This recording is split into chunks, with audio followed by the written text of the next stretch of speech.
আমাদের এক হিন্দু প্রতিবেশী মারা গেছেন, মৃতের আত্মীয় স্বজনকে সান্ত্বনা দেয়া এবং সমবেদনা জানানো যাবে কিনা?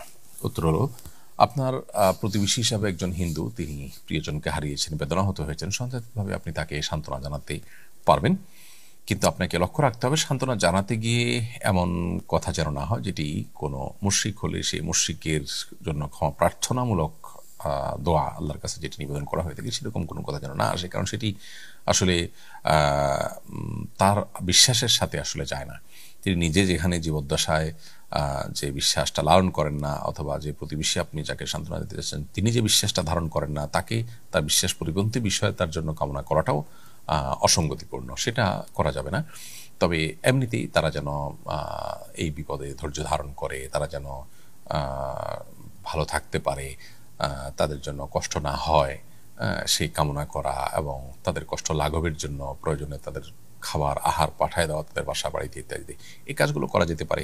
প্রতিবেশী হিসাবে অন্য ধর্মাবলম্বী হলেও তাদের সাথে সদাচরণ করবার নির্দেশনা কিন্তু আল্লাহ তাআলা কোরআনে কারিমে আমাদেরকে দিয়েছেন। অতএব সেই জায়গা থেকে আপনি এটি করতে পারেন।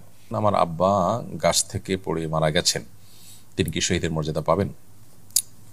বেশ কিছু হাদিসে অস্বাভাবিক মৃত্যুকে শাহাদাতের মৃত্যু হিসেবে আখ্যা দেওয়া হয়েছে। গাছ থেকে পড়ে মারা গেলে শাহাদাতের মর্যাদা পাওয়া যাবে এরকম সরাসরি কোনো কথা বলা না থাকলেও আপনার দেয়াল চাপা পড়ে মারা যাওয়া, তারপরে পানিতে পড়ে মারা যাওয়া, এরকম বিষয়গুলোর কথা বলা হয়েছে হাদিসে, শাহাদাতের মৃত্যুর কথা। তো এই যে কোনো কিছু নিচে চাপা পড়ে মারা যাওয়া, এটার সাথে সাদৃশ্য বা এটার সাথে মিল আছে এই উপর থেকে পড়ে যে মারা যাওয়াটা, আকস্মিক মৃত্যুটা। তো শাহাদাতের মর্যাদা আল্লাহ চাইলে দিতে পারেন, আপনি তামান্না এবং দোয়া আল্লাহর কাছে করতে পারেন। এরপরে ইয়মনা ইসলাম আপনি লিখেছেন, আমার 9 মাসের বাচ্চা ভূমিষ্ঠ হওয়ার আগে পেটে মারা গেছে। ভূমিষ্ঠ হওয়ার পর মেডিকেল থেকে তাকে এনে দাফন করতে পারেনি। মেডিকেল কর্তৃপক্ষ কি করেছে তাও জানি না।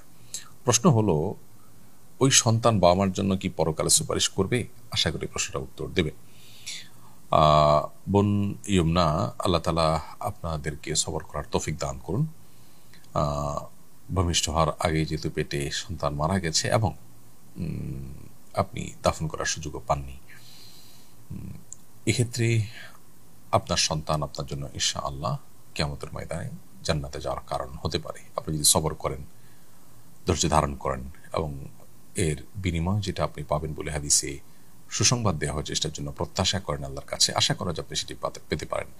হ্যাঁ, কোনো সন্তান এরভাবে ভূমিষ্ঠ হওয়ার সময় বা ভূমিষ্ঠ হওয়ার আগেই বা মাতৃগর্ভে কোনো সন্তান যদি মারা যায়, তাহলে সেক্ষেত্রে সে সন্তান বাবা মার জন্য সুপারিশ করবে এরকম কথা বলা হয়নি। তবে হাদিসে